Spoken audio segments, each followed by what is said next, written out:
Hello, my wonderful, beautiful friends. Guys, welcome back to r/IDontWorkHereLady, where regular Joe Schmoes are mistaken as employees when they aren't. And trust me, I have no idea how it happens or what these people are on when they think that. Guys, I hope you enjoy the stories today, and do remember to hit that subscribe button for future tales, my friends. So we're a mostly Hispanic family that lives in a modest middle-class neighborhood. Our teenage sons maintain our lawn and also our neighbor's lawn. My sons had noticed a few times that there's a woman in a silver Lexus that rolls past our house quite often when they've been out there. She basically just pulls up in front of the house and parks in the middle of the street, staring at them. So finally, one evening, she worked up the nerve to roll down the window and speak with them. Karen says, "Hello, so I saw you boys were doing the yards, and I wondered if you can do mine too." My older son tells her, "Possibly. Where do you live?" Karen tells them that she lives in a neighborhood not far from here. It's a much wealthier neighborhood. My older son says, "I'm sorry, but we don't have a truck, and the lawn equipment won't fit in my car." Karen says, "Okay, thank you, no problem, bye." So a couple of weeks later, Karen rolls up again, and she says, "Hello, I saw you boys doing the yards again. I'm wondering if you can do mine too." My older son tells her, "I'm sorry, ma'am. Like we told you last time, we don't have a way to transport the lawn equipment. Also, this isn't really a business. We just do it in our spare time to help out." Karen says, "Well, how did you get it here?" At this point, my younger son comes in and says, "We live here, and we do our neighbor's yard as a favor." Karen says, "Oh, you live here? Well, let me speak to the person who owns this house, the master, or whatever." My older son says, "You mean our parents?" My younger son comes inside to get me and relays what's happening. Now, I'm still dumbfounded by her, as my son told me that she referred to me as the master. My older son just ignores her while she waits and resumes yard work. So I come out and I say, "Hello, ma'am, how can I help you?" Karen says, "I need to talk to their owner, the person who employs them," pointing at my sons. I told her I'm their mother. What's the issue? Karen says, "Who's the owner? I want to speak with them." I tell her, "They don't work here, lady. This isn't a business. They're my sons." Now, Karen still doesn't seem to understand that I am the mistress of this house, also refers to in 2020 as the homeowner. At this point, my husband, who's white, comes out of the house to see what's happening. Karen says to my husband, "Finally, sir, hi. I was wondering if you would allow your workers to come do my yard. How much are you paying them?" My husband, who hasn't been filled in of what the heck is actually happening, but realizing that something's definitely not right, says, "Hi ma'am, these are my sons. They live here. Is something wrong?" Karen seems to finally realize what's happening and mumbles something of an apology to my husband, only my husband, and she gets back in her car and she leaves. But wait, there's more. So about an hour later, 2 police officers show up at our door, lights flashing and weirdly parked blocking the street.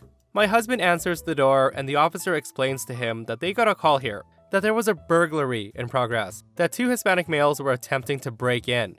My older son provides them with her vehicle description and license plates as he was smart enough to note, sensing that she would be trouble. The officers explain that they have gotten several neighborhood watch calls about her. Apparently she drives around the neighborhood trying to hire handymen/lawn workers for cheap. We never saw her again. Guys, all I can say is what the heck is wrong with that woman? Like, just driving around the neighborhood looking for cheap workers to hire? And did she literally just use the term master in this day and age, outside of the bedroom? Like, guys, I'd definitely be reporting her for calling in a false report, because she clearly wanted to start something by sending cops to OP's place saying there's been a burglary. Guys, listen, some people are a little bit too crazy. Okay, so I used to work at a bank as a commercial teller. This means that the business owners had their own place to line up when they needed to do transactions. This also means that they couldn't go to a regular teller because they didn't have the many requirements to process commercial transactions. Commercial transactions are typically large sum deposits in cash or check form, or placing a change order. A regular teller would only have access to basic change, nothing compared to the volume that I carried in my safe. Now this story is about my client. Now this guy, my goodness, this guy was something else. He would come in every damn day, and he would always ask for the same thing.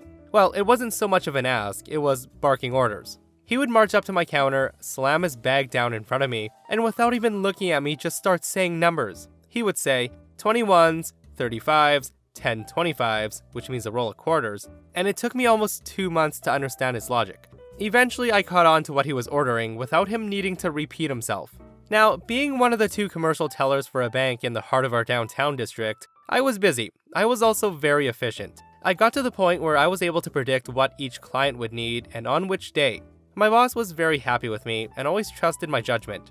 Our bank was located next to a restaurant, a brand new restaurant, a brand new burger restaurant. My colleagues and I kept talking about how we needed to go there because of all the hype. I had recently been on a diet, so the mere prospect of biting down into something meat and cheesy would put me on the cusp of heaven.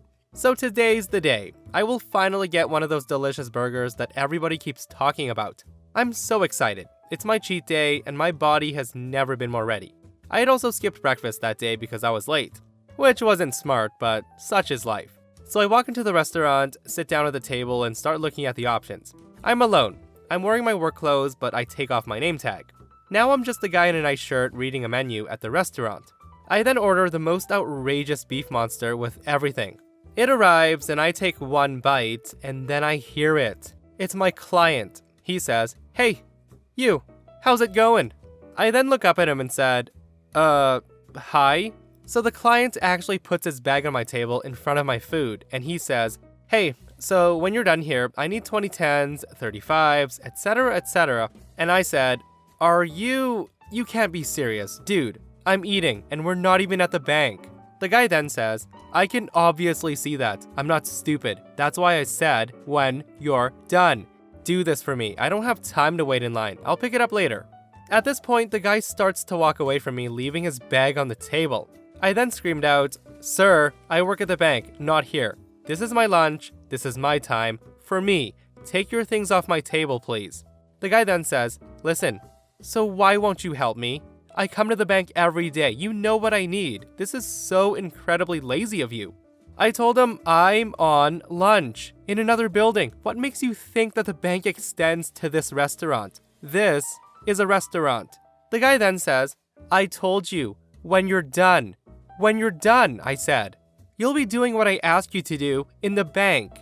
I don't have time to stand and wait. Time is money to people like me. You people are so incredibly slow and lazy all the time. Just take my stuff and do it when you finish eating, and I'll pick it up later." I then told him no.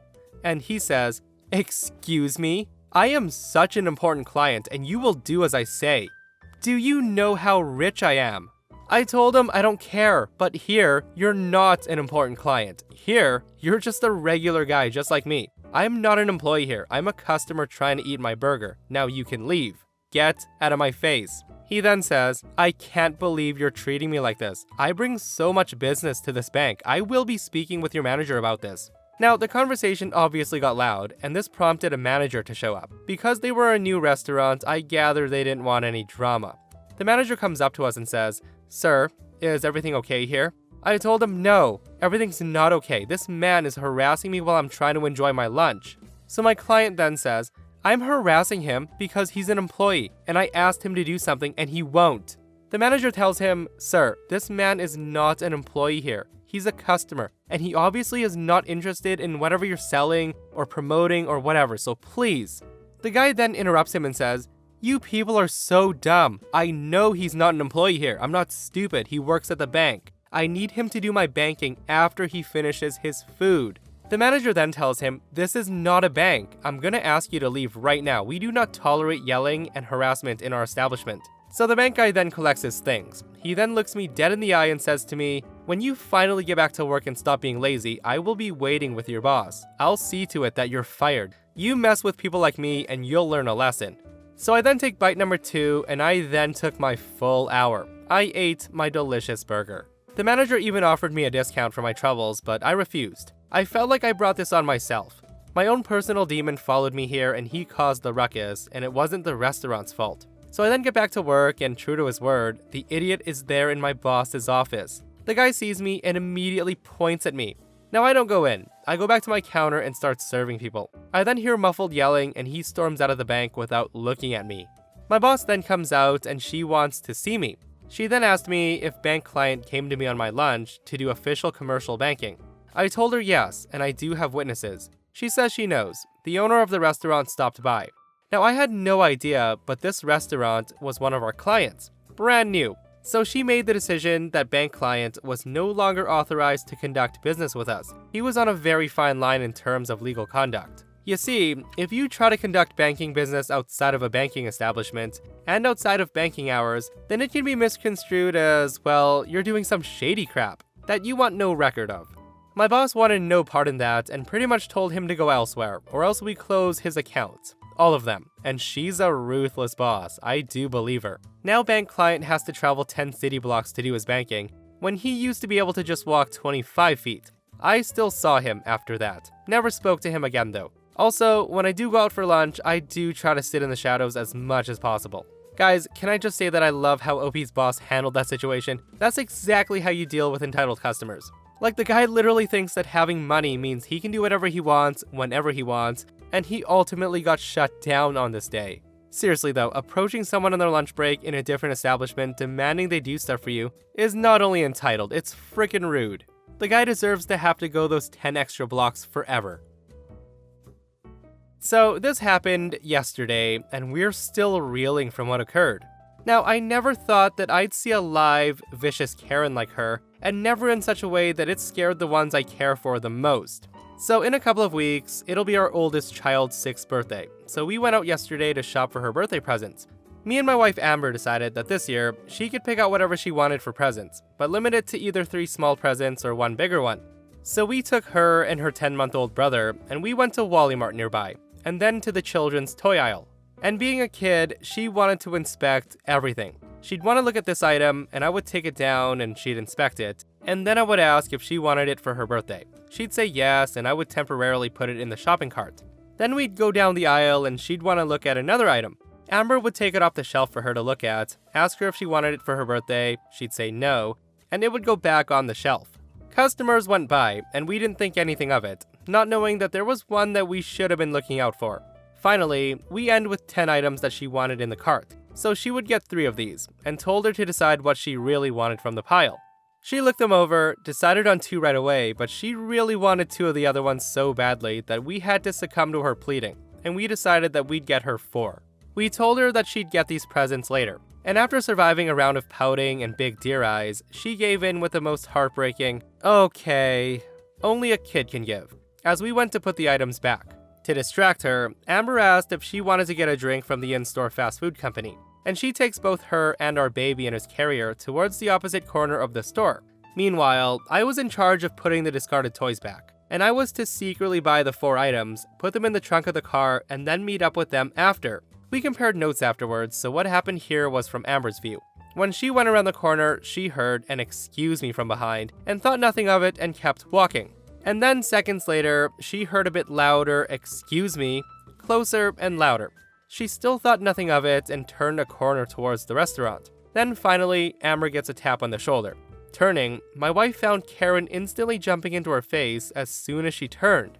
Karen then tells her, "I've been waiting minutes to be helped because you were too busy with that one guy, but now, where are you taking his kids?" Amber responded, "These are my kids," which got the immediate response from Karen in a larger voice saying, "Why do you have children while you're working? You have daycare for things like that." And while Amber was trying to figure out what Karen was saying, Karen then moved her hand as if to go for the carrier my wife was holding.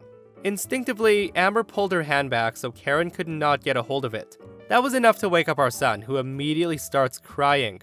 Amber then moved, so she was between our daughter and this cranky woman. She then pulls out her phone and quickly texted me. She was able to send off 1 text before enraged Karen swats it out of her hand telling her, "Employees should not be on their phone while working. What are you doing?" Now, my wife tried to explain that she doesn't work here and never has worked here while trying to soothe our son. But then Karen said, "I saw you take down that item for his daughter and then put it back, multiple times."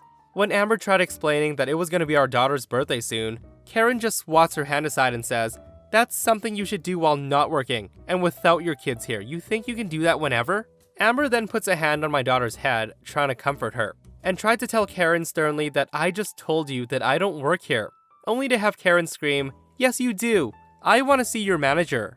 Now our daughter is scared. At this point, Amber was a little pissed off at this old woman who is scaring our daughter, and she starts raising her voice too. Now back to me.